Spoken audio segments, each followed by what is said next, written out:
first I'm going to talk about the good, the not so good, the really not so good, and finally, the ugly. Welcome back to the dissection table. This is where we take latest video games trailers and break it down bit by bit. Some of y'all that have been around might be looking at this and be like, wait a minute, Doc, I thought you said you weren't going to cover anything like this. You really didn't like what Borderlands specifically Take-Two and Gearbox were doing.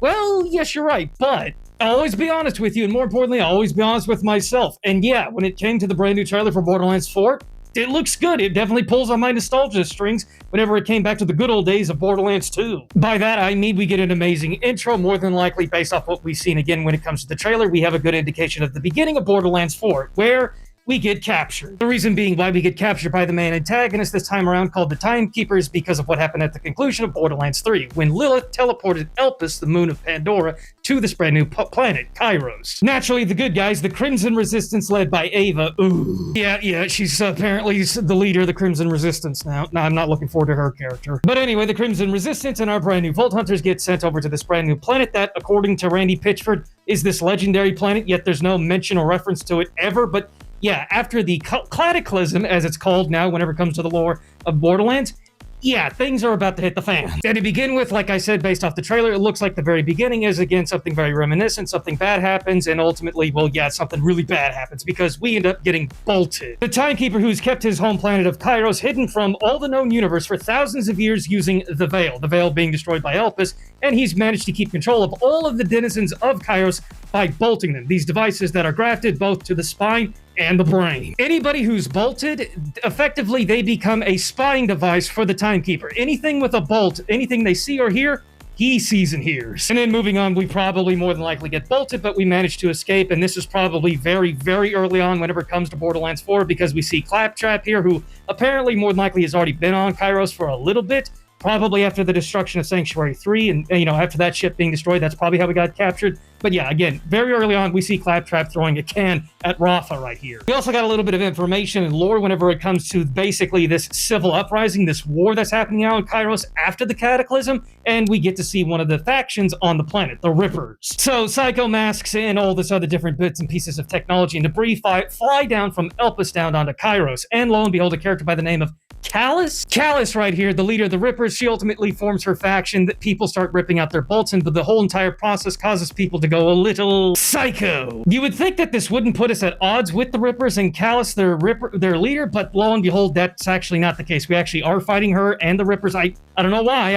I would think they would want our help, considering the Timekeeper and his forces are many. And the Rippers, we know they're either causing or otherwise interrupting some kind of mass excavation the whole entire planet over. I can only imagine the reason why, considering, oh gee, I don't know, there's massive iridium spikes growing now out of Kairos, probably because Elpis got teleported right next to the planet. Again, massive iridium spikes. We have all this excavation equipment going on, and that's probably because, well, lo and behold, iridium has very strong connections to vaults, and Kairos is confirmed to have possibly more vaults on its planet than any other one in all the Borderlands. Moving on, we got a good look at some additional characters we've seen before, such as a doctor right here, possibly going renegade, considering one moment we see her not attacking us, but, keeping us obviously at arm's length, and then being attacked and dragged away by the Timekeeper's forces. This is a war, so chances are there's going to be some traitors. We know Claptrap's obviously going to be here, can't have Borderlands without him, and in addition, Moxie is still here. Again, another character. Again, you just can't have Borderlands without some of these characters. A few new faces. This character, don't know who he is, but he looks like someone that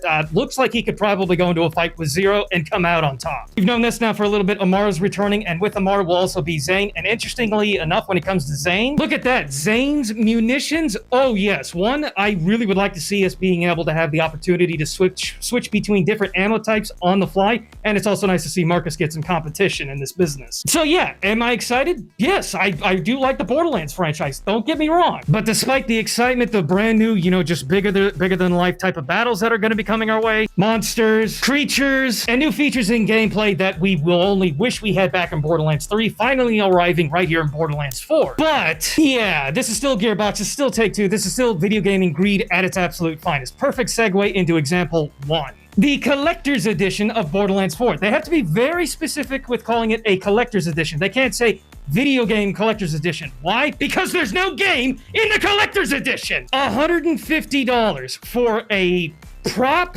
4 posters, a map, and golden game keys and a necklace. $150 for this.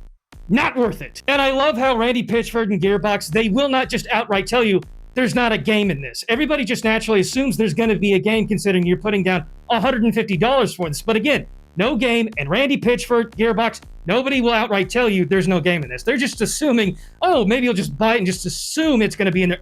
You have to tell the people this. Good old Randy will be the first one immediately to put out something completely tone deaf to the fans out there, and then apologize after the severe backlash of the completely tone deaf statement, which, by the way, apology not accepted. Yeah, tone deaf statement, apologize, but still won't be so humble as to tell you, oh, by the way, if you put $150 down on this, you still won't get the game. Sold separately. Oh, and by the way, I don't care how much I love Borderlands, this is not a $70 game. Considering the game, the base game, nothing but just the meat and potatoes of the game, is $69.99. That deluxe edition is all cranked up all the way to $100. You get all of this if you get that. And $130 for this, all of this. And like I said, the base game, it isn't worth it. You actually kind of want to get the deluxe edition, at least putting down $100 on the game, considering when it comes to Gearbox's titles, the Borderlands games, everybody knows, yeah, sure, the base game, the main story, it's okay. But the real fun, the best written stories, it's always in the DLCs. Perfect example with the DLCs we got in Borderlands 3. I mean, just like it was back in Borderlands 2. Whenever it comes to the DLCs in their games, they're just better. And again, even if you get the deluxe or even this edition, 100, 130, it doesn't really matter. Sure, you might get early access. Maybe you'll have that exclusive whatever pass or whatever they'll call it, so you can get the DLC story expansions when they come.